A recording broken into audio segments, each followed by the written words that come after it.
Hi అండి, అందరికీ నమస్తే. Welcome to our channel. నేను మీ సింధుశ్రీ అని మా పాప గానివి. యాక్చువల్లీ వెళ్ళేంత వరకు కూడా మాకు కూడా తెలీదు.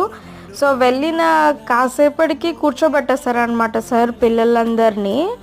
సో ఏంటనేది తెలియదు. ఆ తర్వాత పేరెంట్స్ని కూడా రమ్మని చెప్పేస్తారు రింగ్లోకి. సరే అని చెప్పి వెళ్ళి చూస్తే మన బ్యాచ్లో అంటే మా బ్యాచ్లో ఉండే 2 పిల్లలు సో గోల్డ్ సిల్వర్ ఈ మెడల్స్ అనేది మొన్న జరిగిన కాంపిటీషన్స్లో వాళ్ళు గెలుచుకున్నారనమాట. సో ఎప్పుడు కూడా సీనియర్ పేరెంట్స్ అయితే వేపిస్తారంట మెడల్స్. కానీ ఈసారి ఆ సార్ ఏం చేస్తారంటే వాళ్ళ స్కేటర్స్ ఉంటారు కదా, స్కేటింగ్ చేసే పిల్లలు, వాళ్ళలోనే సీనియర్స్ అయితే వేయించారనమాట ముందు. ఆ తర్వాత మళ్ళీ నన్ను కూడా ఒక ఫోటో తీయండి అని చెప్పేసి కామెడీగా మళ్ళీ ఆ సార్ కూడా ఫోటో దిగారు. అండ్ తర్వాత వీళ్ళకి మొత్తం ట్రైనింగ్ అన్నీ స్టార్ట్ చేశారనమాట. సో ఇలా ఎండ్ అయింది వీడియో. బట్ చాలా హ్యాపీ అనిపించింది వాళ్ళకి ఆ మెడల్